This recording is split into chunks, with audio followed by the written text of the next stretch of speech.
Hi everyone, I'm Gary and I'm excited to highlight what developers are building for Microsoft Teams. We have Dan and Jeppe with us today who have brought us an innovative app called Teams Guest User Overview. So let's jump in. So Dan, kick things off. Could you tell us a little bit about the inspiration behind this project and how it came to life? Yeah, absolutely. So I work as a consultant, and one of the things that often come up whenever I'm talking to clients is who has access to what. And especially with regards to guest users, they're really uncertain about who has access to their environment, which teams are they in. Some of them have difficulty with getting guest users to access their data. Sometimes the user doesn't get the invite mail, maybe it goes into spam, maybe they delete it. So we wanted to build a solution that would make that whole process of managing your guest users way easier, both from the point of like they've been invited to the point of, well, now we need to offboard them or see what they have access to. So that's really where the whole thing started, is that we wanted to like solve that problem.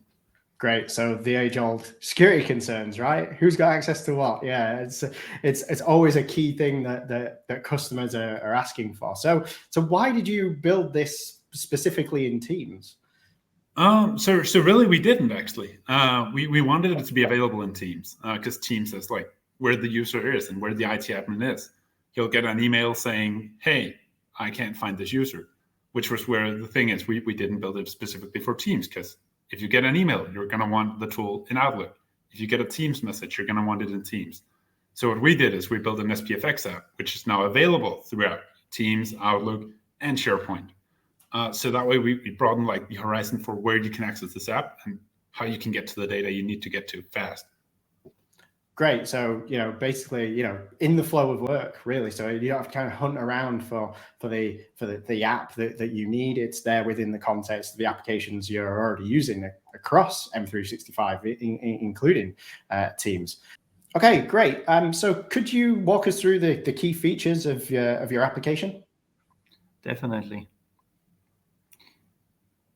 First of all, we have a dashboard showing all the guest users, showing the name, emails, and when the invitation has been created, and when the person or guest last have been signed in. Also, we can see if the user has been blocked, or we have blocked the user. If you take this one, we can also see which groups the user is a part of to fast see what the user can see. Also, if you take myself here,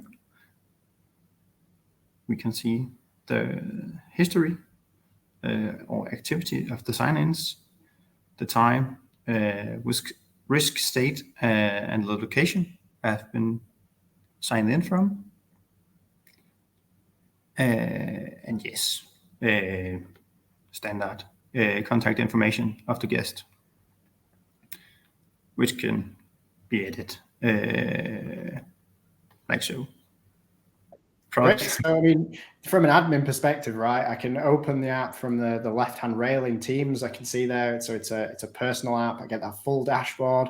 It looks great. I like the UI. It looks like it's part of Teams as well. You've done a really good job there on the visuals. And yeah, so you can go in there. You can actually edit the user, unblock them. And I see there was links there to Entra as well. So I'm assuming you're shortcutting the steps that you need to go through as an admin to go, okay, now I need to go to like another portal and do some more tasks which you might not have in the application. So great. I can see this being incredibly useful for admins, definitely to manage their security posture. So with that, do you have any, kind of ideas of what you do next with this, or has this project, spawned other ideas of other apps? For myself, it has opened my eyes for how the platform is cross-platform.